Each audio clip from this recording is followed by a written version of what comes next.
William Morrow and HarperAudio present The Antlered King, a Raven's Trade novel, by Marianne Gordon, performed by Kristen Atherton.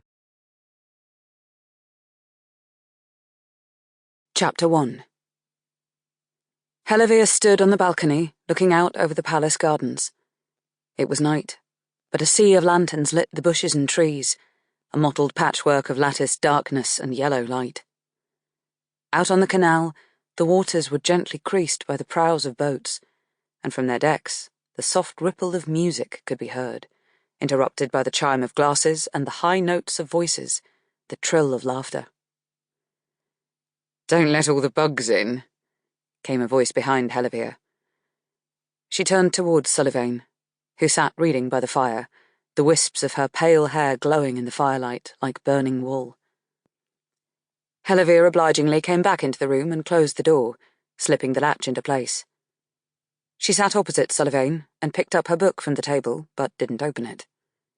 Instead, she watched the glowing logs and the flames that danced above them.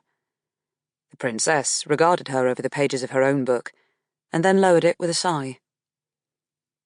"Are you worried again?" she chided. "I've told you already. Everything will be fine." "You can't know that," Hellevir replied gently. "Yes, I can. The Danaid ships have weathered worse storms than this." Her lip twitched upward in a half-smile.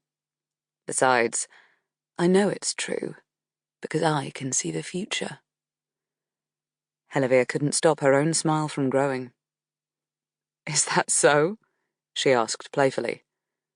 "Yes, and I predict everything will be fine, and that you'll fetch me another glass of honey brandy." Hellevir huffed a laugh. She stood up and took Sullivain's glass, refilling it from the decanter at the side of the room where her pipe sat, waiting to be cleaned. "See?" the princess said as Hellevir handed over her drink, Sullivain's cool fingertips brushing hers. "Clairvoyant." "Uncanny." "I think when we open up the new vineyard, that's what I'll call the wine. Clairvoyant. As long as buyers don't think it really grants them powers." "Won't you have a glass?" "No. I want to think." "You're so serious. When you brood, you look like you're trying to solve the problems of the world." She pouted. "Why are you so serious?" "One of us has to be," Hellevir said, looking down at the 5 fingers of her left hand. "Although aren't worries supposed to fade in dreams?" Hellevir awoke abruptly, with the sensation that she had just tripped and was about to land on her face. She emerged groggily from her tent, then sat down in its doorway with a huff. Her horse, Dune, turned his heavy head to regard her, ear flicking. It was just before dawn, the air cool and sweet-smelling, and the birds making a din around her. Hellevir rubbed the dream from her eyes and stretched, rolling her arms to work out the knots from lying on the ground. She really had to invest in a bedroll. For years she'd been saying it, and she still hadn't got around to it. She sat for a while, arms resting on her knees, looking at the smooth skin of her knuckles, where the little finger and ring finger of her left hand used to be. The thicket grew lighter around her. Another dream of Sullivain. She dreamed of Sullivain, Princess of the Crown, almost every night now.